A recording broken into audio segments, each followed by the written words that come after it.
ça te sent que c'est pas forcément froid, glacial. Il peut y avoir des rires qui émergent. Donc, ce qui prouve qu'on peut être dans la joie aussi dans le soi. Là, on a la preuve absolue, entre guillemets. Il y a tout dans ce silence, il y a tout, en fait. Même dans le rire, dans la joie, il y a tout. Et dans le silence, il y a tout. Et on rejoint le tout. Et, et si je reviens à ma question d'une personne qui panique parce qu'elle réalise le soi, voilà, je trouve que il y a quelque chose qui n'est pas abouti en fait pour avoir ce sentiment de panique. Et on peut être des poussins du soi, on découvre le soi, on est des petits poussins. Et puis on peut être aussi des expérimentés du soi.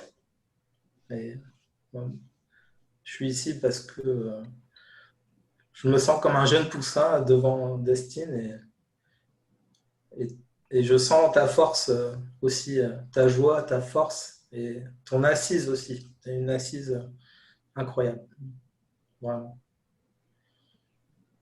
C'est impressionnant.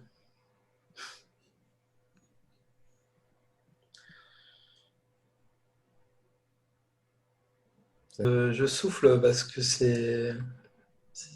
il y a beaucoup d'émotions qui sont passées et c'est vraiment peut-être juste une dernière question parce que je suis une machine à la question, mais est-ce que, est-ce que l'émotion pour un être réalisé, est-ce qu'il y aurait plus d'émotions ou il y en aurait encore? Enfin, pour moi, j'ai déjà la réponse, c'est-à-dire il y a encore des émotions même chez un être réalisé en fait. Donc, est-ce que tu aurais une- quelque chose à nous exprimer là-dessus sur les émotions? Ben, je dirais, d'une façon plus générale, que lorsque tu es dans le soi, tout ce qui est de la personne devient infusé du soi. Au contraire de toute émotion ou quoi que ce soit qui soit le reflet d'une cristallisation de la conscience dans l'idée du jeu. Donc, autrement dit, oui, au niveau des émotions, la qualité devient plus en connexion avec ce que le soi vraiment est. Donc, que ce soit les pensées, que ce soit les émotions, que ce soit la santé du corps, même, tout devient imbibé du soi.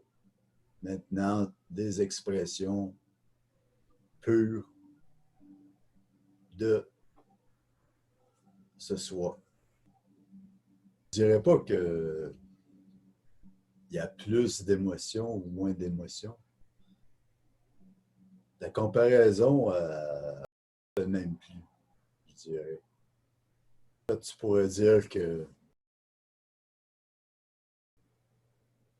au lieu qu'une émotion simplement soit l'expression de ce qui se passe au niveau de l'individu seul, l'émotion prend une qualité de quelque chose de plus haut que le personnel.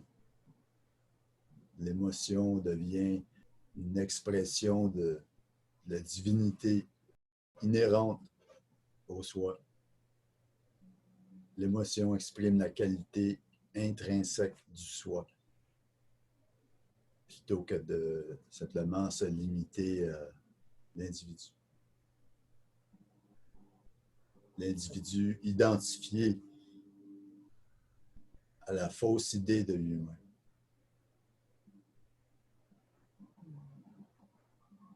En réalité, une personne comme telle devient plus la personne qu'elle devrait être lorsque connectée au soi.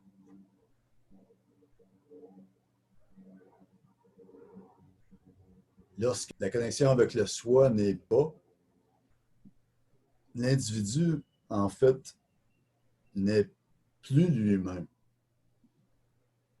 L'individu n'est plus en possession de lui-même, n'est plus apte à s'épanouir d'une façon globale ou maximale, mais quoi qu'il fasse, quels que soient ses efforts de devenir plus ou moins, cela ne se compare pas à ce qu'un individu, en quelque sorte, devient lorsque nous établissons la connexion avec le soi.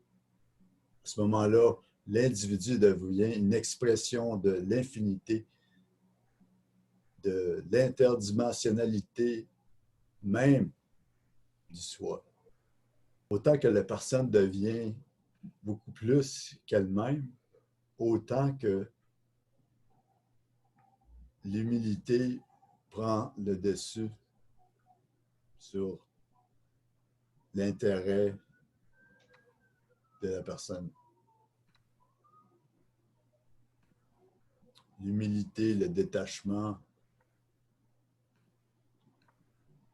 l'absence de soucis par rapport à cet individu, à un niveau égoïque, bien sûr. Donc, effectivement, la réalisation du soi, loin d'être un anéantissement de la personnalité, c'est le contraire qui est vrai. En fait, en tant que je du corps et du mental, il n'y a pas de personnalité, puisque cela indique une séparation avec le soi, donc la source de toute vie, de tout sens d'existence et de conscience. En fait, il n'y a pas de vie lorsque nous sommes prisonniers du mental et du corps à travers cette identification avec les pensées et le corps. C'est comme si on dormait. D'où la notion d'éveil. On s'éveille du rêve. Et l'éveil est en fait la naissance à la vie. Le retour à la vie.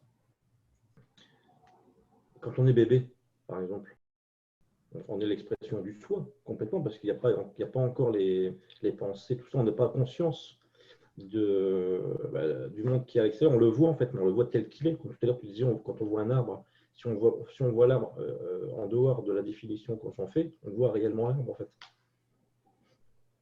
Et c'est ce que fait un bébé en fait. Donc après, on plonge on pourrait dire, dans le rêve, comme tu disais tout à l'heure, en fait, on plonge dans le rêve parce qu'il y a le conditionnement qui arrive, il y a les informations qui fusent, etc., qui fait qu'on commence à s'identifier aux émotions, les pensées qui émergent, etc. Donc c'est comme si qu'on mourait quelque part. Si on parle de cycle de naissance et de mort, c'est ça en fait, c'est ni plus ni moins ça, c'est quand on quitte et qu'on revient dans le soi. La naissance et le mort en fait. Donc, est-ce qu'on ne pourrait pas dire plutôt, je sais pas, je dis ça, mais est-ce que ce ne serait pas plutôt une renaissance? Parce qu'au final, à la base, quand on est bébé, on est l'expression du soi, dans son intégralité en fait. Oui. Et après, il y a la mort qui arrive et après, on renaît. L'éveil, ça serait peut-être une renaissance, non? Destine, est-ce que ça t'arrive qu'on te pose des questions basiques, mais je dirais dans l'ordre de la dualité, dans tes satsangs, tout ça? Est-ce que des gens te ramènent leurs problèmes devant toi, mais qui n'auraient rien à voir avec le cheminement spirituel? Est-ce que ça t'arrive ou c'est... Oui, mais il y a moyen de localiser cette question en rapport avec le soi, toujours. Une amie qui a des problèmes avec sa famille, elle se réconcilie, elle se rapproche avec sa famille, ça va mieux, après elle se redispute, après elle se réconcilie. Il y a un va-et-vient constant depuis plusieurs années comme ça. Qu'est-ce qui fait que, je me pose la question, pourquoi cette réconciliation, cette dispute, enfin, j'ai du mal à. Je suis un peu perdu. J'arrive pas à l'aider, en fait. Moi-même, je suis perdu parce que j'arrive pas à l'aider, en fait. J'arrive pas à lui faire trouver la paix, en fait, dans un amour, non pas un amour intelligent. Voilà. J'allais dire, j'arrive pas à lui faire comprendre qu'elle pourrait avoir un amour intelligent et non plus prise par ses émotions dans l'inconscient, etc. Tout ce que je suggérais de lui dire, ça prend place à l'intérieur d'elle-même, qu'il n'y a rien d'extérieur. Qu'est-ce qui arrive au moment où tu te dis que tout prend place à l'intérieur de toi-même? Est-ce que tu vas maintenir le conflit, l'opposition, la résistance, ou vas-tu simplement accepter les choses comme elles sont? Évidemment, tu vas simplement relaxer et voir que finalement, ce que tu perçois comme situation ou personnage ne sont que des idées à l'intérieur de toi. Sans ces mêmes idées à l'intérieur de toi, alors la situation n'est plus la même chose. C'est tout simple que ça. Maintenant, quand tu es pris dans les idées qu'il y a une situation avec certains personnages à l'extérieur de toi, avec l'attachement à la mémoire et aux espoirs de voir un changement se prendre place à ce niveau-là, mais là, tu accordes une réalité à quelque chose qui n'existe pas, à l'extérieur de ces mêmes pensées. Donc, c'est certain que rien ne va se résoudre à ce niveau. Donc, normalement, ce qui arrive, c'est qu'on pousse les idées aussi longtemps qu'on peut jusqu'à ce que ça collapse. Et le collapse, comme tel, prend place sous forme d'une relaxation. Alors, les gens se regroupent encore dans un temps de paix pour un certain temps. Puis l'histoire remonte à la surface après. Donc, il appartient à l'individu de voir que tout ça prend place dans son propre esprit. Et qu'il n'y a pas rien à l'extérieur. À ce moment-là, bien, c'est la résolution. C'est la manifestation même et pure de l'amour. Il n'y a plus qu'un. Il n'y a rien de plus simple que ça. Merci pour ta réponse. C'est très vivifiant. Est-ce que ça peut être facile pour une personne qui est complètement imbibée dans son personnage aussi? Et on en parle parce que ça nous paraît tellement, ce que tu dis, en fait, ça paraît tellement fluide, tellement évident, en fait.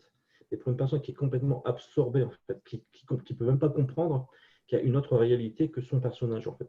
Comment ce message-là peut passer? C'est pas évident, hein. Il y a des gens qui sont purement persuadés que le personnage est vrai, en fait. Encore une fois, je suggérerais, lorsque vous rencontrez une personne comme ça, vous la prenez à l'intérieur. Maintenant, la connexion qui se produit entre les individus, évidemment, c'est plus que ce qui prend place au niveau perceptible.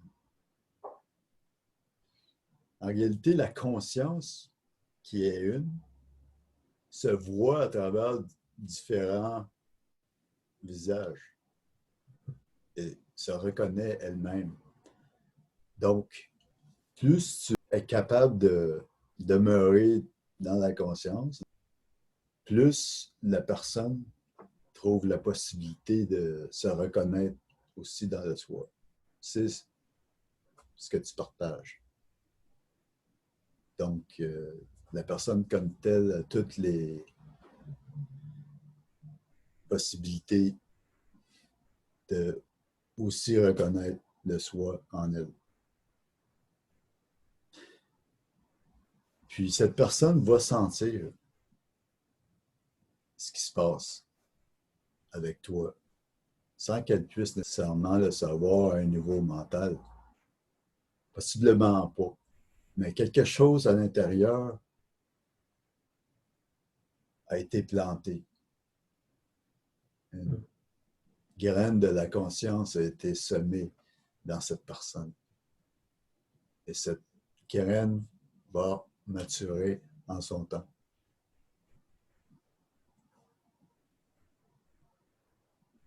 Okay. J'avais une question de Destiny. Est-ce qu'une personne réalisée modifie ses relations avec ses amis et voire même avec sa famille? Est-ce qu'il y a quelque chose qui se passe ou pas? Une personne réalisée, est-ce qu'elle influe sur ses amis? Est-ce qu'elle influe sur sa famille? Est-ce qu'il y a quelque chose qui se passe en fait? La personne réalisée influe sur la totalité de la vie.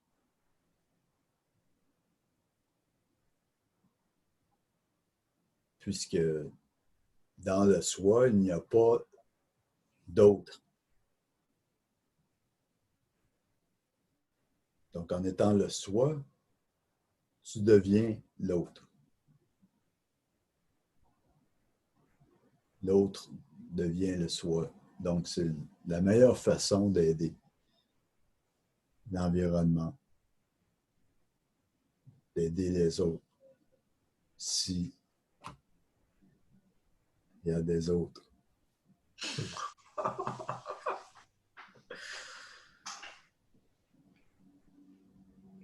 Mais c'est les idées en fait. Hein. Quand on regarde bien, c'est que les idées en fait qui nous séparent des autres. L'idée d'une personne, tu ne verras pas la personne telle qu'elle, tu ne peux pas te connecter avec elle en fait. Parce que si tu dis, bah, je sais pas, si tu mets une image sur une personne, tu la verras qu'à travers cette image en fait, et ça va s'arrêter là en fait. Donc la connexion n'est pas faite. Il y a quelque chose qui bloque en fait. C'est quand on outrepasse en fait, je veux dire ça comme ça, outrepasse l'image, tu la vois la personne en fait, comme tout à l'heure avec l'arbre en fait. C'est la même chose.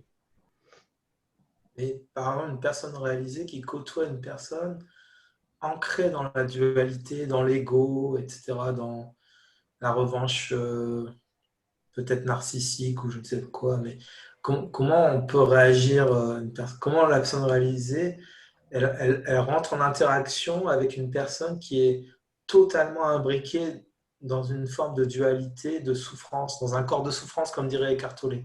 Comment on vit ça en fait? C'est bizarre ma question, mais... La prendre comme elle est.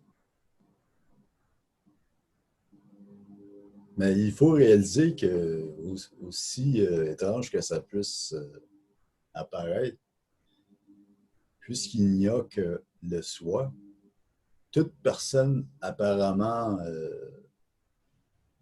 existante à l'extérieur, en réalité, prend place à l'intérieur. Donc, ce que tu perçois est en fait ce qui prend place dans ton champ de perception.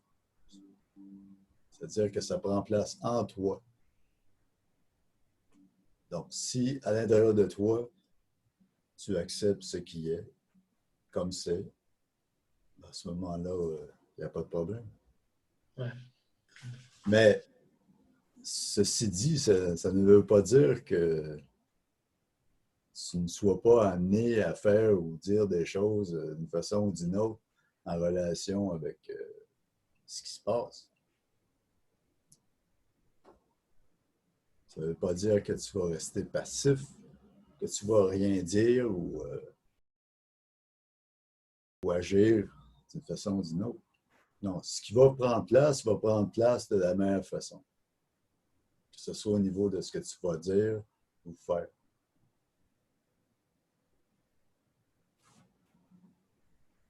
Ça se fait naturellement en fait. C'est le soi qui est à l'œuvre et ça se fait devant la souffrance d'autrui. Le soi accompagne cette souffrance quelque part. Je ne sais pas comment dire ça. Oui, c'est la forme véritable de compassion finalement. Parce que l'autre personne devient toi-même. la forme la plus belle de la compassion, en fait. On devient, mais en même temps, il ne faut pas souffrir de la même façon que la personne. Enfin, la compassion, je ne sais pas comment dire ça. Si on devient l'autre personne qui souffre, on se met à souffrir aussi, du coup. Si on se fond dans sa souffrance, en fait. Je ne sais pas si tu vois ce que je veux dire. Oui, mais c'est plus que la souffrance comme telle est vue comme prenant place dans quelque chose de beaucoup plus vaste. Donc, la souffrance comme telle se transforme en quelque chose d'autre. C'est la même chose avec, par exemple, les arts martiaux. Quand l'adversaire est vu comme prenant place dans le champ de ta conscience, à ce moment-là que tu as la possibilité de voir venir l'attaque d'une façon ou d'une autre, et par le fait même, ta réaction va être des plus efficaces en termes de contre-attaque, si on veut. Donc, juste pour dire que ce que tu peux être amené à faire ou à dire dépasse les notions de compassion ou pas. Si par exemple, on ne sait jamais, ça peut arriver, tu peux avoir un attaquant. S'il est question de vie et de mort, peut-être que tu dois te défendre conformément à la situation. On ne sait pas. C'est le bon sens, en fait. C'est ça. Mais ce qui est à comprendre est que la meilleure façon de savoir si tu vas dire la meilleure chose ou pas, c'est en restant connecté au soi, dans le vide de ton esprit, et laisser les choses aller leur propre cours. Les choses vont prendre place de la même façon, en autant que tu le permets. Qu'est-ce que tu dirais à la personne qui veut contrôler les événements, en fait? Enfin, qui cherche à contrôler les événements? Bien, premièrement, il faut comprendre que plus on cherche à contrôler, plus on invite l'effondrement de ce contrôle. En fait, vouloir contrôler est une indication qu'il y a déjà effondrement. Ah oui, comme si c'était le dictateur qui cherchait à tout contrôler et il y a déjà déjà ça annonce l'effondrement en fait. Oui, en fait, l'effondrement a déjà pris place. Question de temps. En fait, j'essaye de contrôler les choses pour que ça aille bien comme moi je voudrais que ça aille bien en fait. J'essaye de en fait la non-dualité j'essaye de qu'elle s'impose à autrui mais je pense qu'il y a un problème à ce niveau-là. Parce que je ressens la non-dualité, mais mon erreur, c'est de vouloir l'imposer aux autres, en fait. Voilà, c'est bon. C'est vrai qu'à notre petit niveau, on devient peut-être la dictature de la bienfaisance. Et toute, comme tu dis, Destine, toute dictature est vouée à effondrement. Donc, voilà, en tout cas, j'apprécie ta lecture du contrôle, en fait.